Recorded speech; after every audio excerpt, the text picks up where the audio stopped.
Badlapur encounter केस को लेकर नए नए पन्ने खुलते जा रहे हैं, जहां अब अक्षय शिंदे के माता पिता और उनके वकील अमित कटरनावरे ने कल्याण अदालत में मामला दायर किया है। अक्षय शिंदे के वकील ने न्यायालय से अक्षय शिंदे के अंतिम संस्कार के लिए अपील की है। वकील का कहना है कि इस मामले में डीसीपी पुलिस बदलापुर के स्थानीय प्रशासन से संपर्क करेंगे, क्योंकि उनका मानना है कि अंतिम संस्कार के लिए जगह उपलब्ध कराना प्रशासन की जिम्मेदारी है।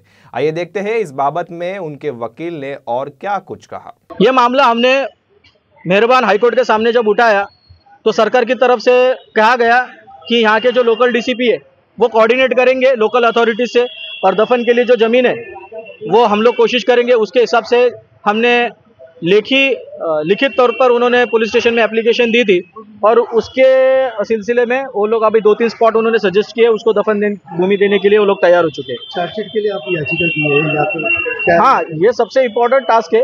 पीड़ित के पिता का भी ये कहना है कि मेरा बेटा अगर उसमें दोषी होता तो अगर उसको फांसी के ऊपर डबल बार भी चढ़ाते तो कोई हरकत नहीं थी, लेकिन शॉर्टकट मेथड उनको गोली डालना सर पे, ये न्याय के विरुद्ध है। क्योंकि हमारे क्रिमिनल जस्टिस सिस्टम में आरोपी का एक ही अधिकार होता है, क्रिमिनल क्रॉस एग्जामिनेशन का, और क्रॉस एग्जामिनेशन तभी संभव है जब इस केस में ट्रायल होता था, चार्जशीट कोर्ट में जाती थी, चार्ज फ्रेम होता था। ये पूरा का पूरा उसका जो साइट है वो आया ही नहीं है, और एग्जैक्टली अभी तक जहां मीडिया में और ये सत्ताधारियों ने उसको दोषी करार दिया है, मैं उनसे सवाल पूछता हूँ, आपने भी इन्वेस्टिगेशन का कोई पेपर पढ़ा है क्या अभी तक? तो उनको भी कुछ पता नहीं है। ये फिल्मसी है, फिल्मी मेकर और राजकीय सत्ता हस्तगत करने के लिए, लोगों की सिंपैथी लेने के लिए ये षड्यंत्र के तहत इसकी हत्या की गई है। साथ ही अक्षय शिंदे के भाई का कहना है कि उनके परिवार वालों की जान तो धोखे में है ही, लेकिन अब इस केस को लेकर उनके वकील की जान भी खतरे में है।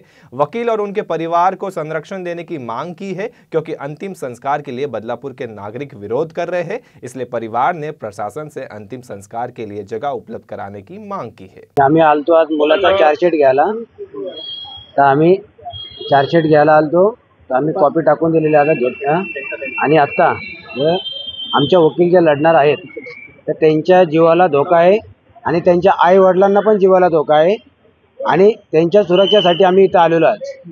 हां, आणि त्या सुरक्षेसाठी आम्ही मागणी केलेली आहे, आणि आम्ही गृहमंत्री आणि उपमुख्यमंत्री यांना पण ईमेल केलेला आहे। तर आम्ही मागणी केलेला आहे तर यांच्या सुरक्षेसाठी बंदोबस्त द्यावी, आणि आता जे मुलाचा जे अंतिम विधी करणार जे आहेत ते त्याच्यासाठी पण सुरक्षित द्यावी, आम्ही हे मागणी केलेली आहे। आता आमचं हे नाही ठरलेलं अजून, ते जागा कुठे आहे, ते आता ते जागा आम्ही देतील ते आम्ही बघू, आणि ते त्याच्यानंतर मग जे करायचं ते करणार।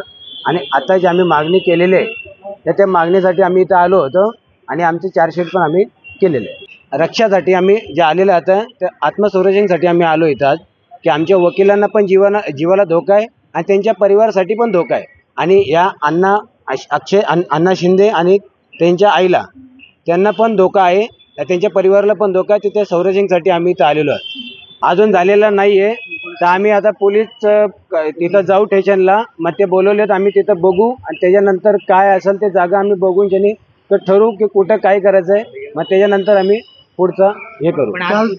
आता आम्हाला बोलवलेत, आम्ही चाललो तिकडं, त्याच्या संदर्भात आम्ही ते बोलणार आम्हाला त्या जागासाठी, तर आम्हाला जागा बघण्यासाठी आम्ही जाणार आहोत। अक्षयचा जो मृतदेह आहे त्याचं दफन होणार आहे की दफन होणार आहे, त्यासाठी तुम्ही जागेची मागणी हा जागेची मागणी केलेली आहे। नाही, ते बोलले की आम्ही जागा बघून शनी तर आम्ही तुम्हाला कळवून देऊ।